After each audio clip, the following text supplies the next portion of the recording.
this will be my first time on the ballot. My background is that I was a prosecutor here with the County Attorney's Office for a number of years. My husband and I have 4 small kids. I started staying home from work, so I resigned from the County Attorney's Office in 2017 when we had number 3. While I was there, I handled cases involving child abuse, neglect, domestic assaults, narcotics, general felonies. But then when I started staying home, I also took a position teaching at the law school 1 night a week as an adjunct professor there for trial advocacy, and also I coached the competitive trial team there. So that gave me an opportunity to sort of keep my skills where I wanted them to be and a little break from being home with kiddos during the day. My husband and I own a small commercial heating and air business here locally that we purchased from his parents about 10 years ago. So we've enjoyed the opportunity to be small business owners in the community.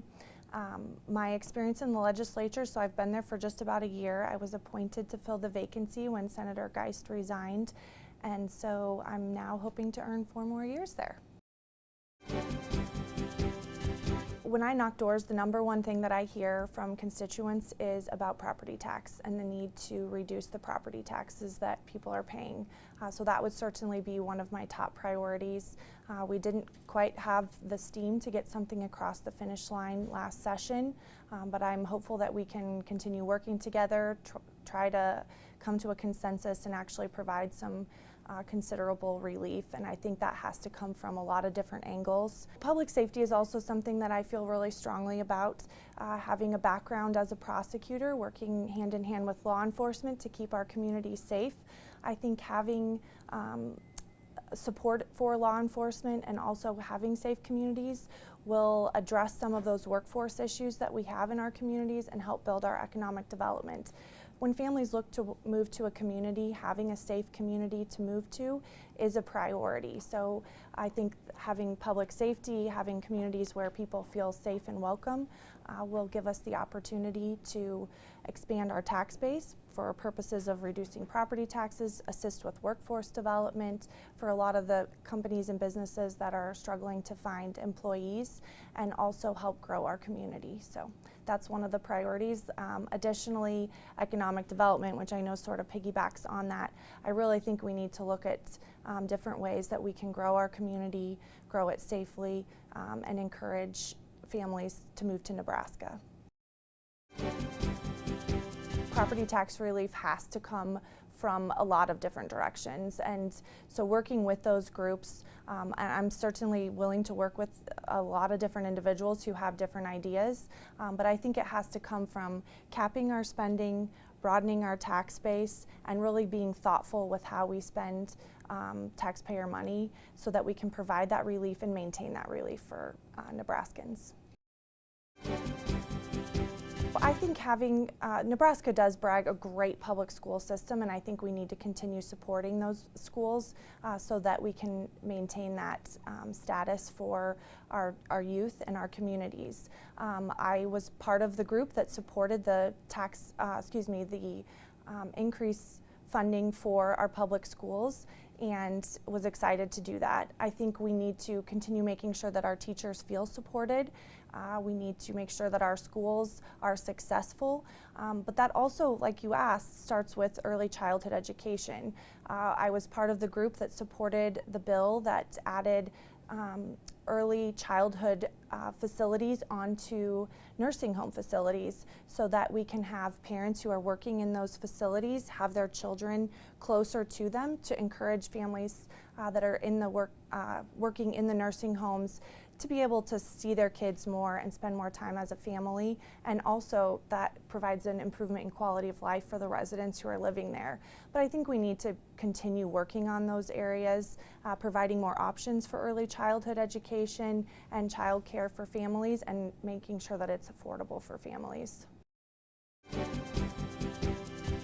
So I think that's going to have to also come from having more availability. So we've got to continue supporting the programs that are building more homes for Nebraskans, and also continue to make those opportunities for families more available by cutting some of the red tape for the builders who are looking to expand houses, expand apartment communities in our in Lincoln and Lancaster County, so that we have more availability for families and also more affordability for families. As it relates to affordable housing, I think we also have to make sure that we are supporting the private-public partnerships that come with making sure that there's programs out there where builders want to and are incentivized to build in our communities, whether that's in Lincoln or just outside of Lincoln, whether those are homes or apartments, but making sure that we have a lot of different options available for families. We have to prioritize public safety while maintaining a dedication to correcting some of the issues that we've got. So I was asked to be part of the sentencing committee that was formed as part of LB 50 a couple of years ago. We've worked pretty diligently to really reimagine what sentencing is and see where we can make some of those improvements. I've also been fortunate enough to go and visit some of the facilities, meet with some of the individuals who are incarcerated to see some of the ideas that they might have as far as how we can improve things. But I think part of that has to come from a reduction in recidivism, because that will provide improved quality of life for the individuals who are reintegrating into our community, but also maintains the importance of public safety.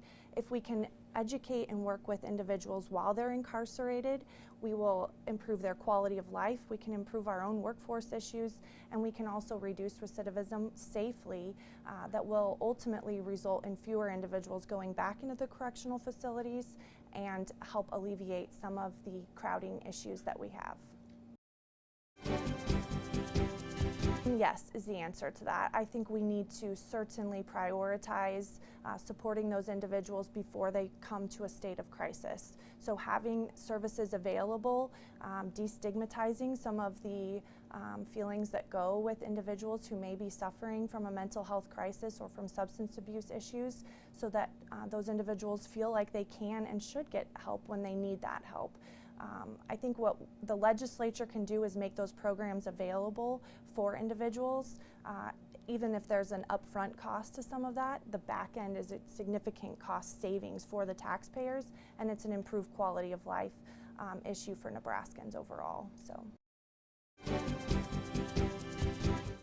So I supported the 12-week abortion limitation. I support life, and I also supported the idea that having youth wait until they're adults to make those sort of transformative decisions for themselves it was the right thing to do in terms of protecting life and protecting our youth.